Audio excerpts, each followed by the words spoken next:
उम्र में लोगों को घर बैठने के लिए कहा जाता है, सरकार ही कहती है, लेकिन सरकार ही फिर उनको वापस भी बुला लेती है।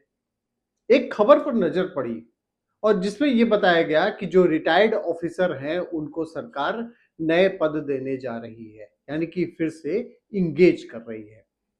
तो ये जब खबर सामने आई तो उसमें ये देखा गया कि सरकार ऐसा करती क्यों है कि जो रिटायर हो चुके हैं उनको फिर से वापस महत्वपूर्ण पदों पर बैठाया जाता है।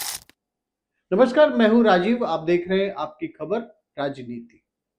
उत्तर प्रदेश की राजनीति में अगर बात करें तो ब्यूरोक्रेसी का हमेशा दबदबा रहा है, लेकिन वर्तमान सरकार में ब्यूरोक्रेसी को फ्री हैंड है और जीरो टॉलरेंस ऑन करप्शन कर अगर बात करते हैं तो सरकार की मंशा है ये, लेकिन उसको एग्जीक्यूट करने का काम ब्यूरोक्रेसी कर रही है। और इसके लिए सरकार के जो भरोसेमंद ऑफिसर्स होते हैं उनको रिटायरमेंट के बाद में फिर से वापस लाकर उनको कई सारी महत्वपूर्ण जिम्मेदारियां सौंपी जा रही है। और सवाल ये होता है कि उत्तर प्रदेश में रिटायर्ड आईएएस ऑफिसर्स पर सरकार क्यों दांव लगा रही है। इसको जब हम एनालाइज करते हैं तो ये पाते हैं कि यूपी में इस समय एक ट्रेंड चल रहा है जिसमें जो नौकरशाही यानी कि ब्यूरोक्रेसी है उसमें हलचल मची हुई है। 2025 की ही अगर केवल बात कर ले तो 27 सीनियर आईएएस ऑफिसर्स रिटायर हो गए और ऐसे में बहुत ही महत्वपूर्ण पद खाली हो गए। जैसे हम देख लें, जो चीफ सेक्रेटरी थे मनोज कुमार सिंह, उनको इस समय स्टेट सीईओ बना दिया गया है, यानी कि रिटायरमेंट के बाद में एक बहुत बड़ा पद फिर से दे दिया गया है। अब सवाल ये होता है कि सरकार की ये जरूरत है या मजबूरी है। चलिए इस पर हम बात करते हैं और ये देख लेते हैं कि करंट सिचुएशन में यूपी की ब्यूरोक्रेसी का क्या हाल है।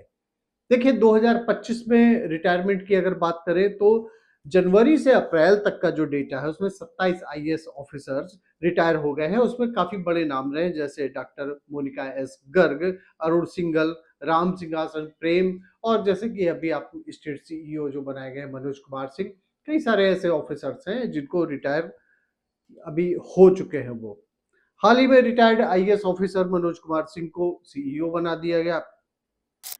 ये पहली बार नहीं है कि यूपी में ब्यूरोक्रेसी का जो दबदबा है वो बना रहा है। 2022 में ही योगी गवर्नमेंट ने उन पर भरोसा करते हुए उनको जो रिटायर्ड ब्यूरोक्रेसी थी उसमें कई लोगों को इंगेज किया गया और एक पैनल बनाया गया जिसमें जो डिपार्टमेंटल इंक्वायरीज हैं उस पैनल में रिटायर्ड आईएएस ऑफिसर्स को शामिल किया गया, जिससे कि तेजी से जो करप्शन पर है वो कार्रवाई की जा सके, क्योंकि इनके पास में एक्सपीरियंस होता है, इसलिए ये पैनल तैयार किया गया।